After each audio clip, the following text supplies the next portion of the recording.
چودہ جون سن 2009 کو ننکانہ صاحب کے ایک نواحی گاؤں میں آسیہ مسیح نامی ایک مسیحی عورت نے حضرت محمد مصطفیٰ صلی اللہ علیہ وآلہ وسلم کی شان میں گستاخیاں کرنا شروع کر دی۔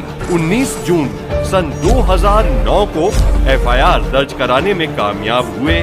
آسیہ ملونہ نے دوران تفتیشی افسر کے روبرو نبی صلی اللہ علیہ وآلہ وسلم کی شان میں گستاخانہ کلمات ادا کرنے کا اعتراف کیا اور اپنے موقف پر قائم رہی۔ پاکستانی قانون کے مطابق 295C کے کیس، جس کی بنیاد پر 8 نومبر سن 2010 کو سیشن کورٹ نے آسیہ ملونہ کو گستاخی رسول کی مرتکب قرار دیتے ہوئے اسے پھانسی کی سزا سنا دی۔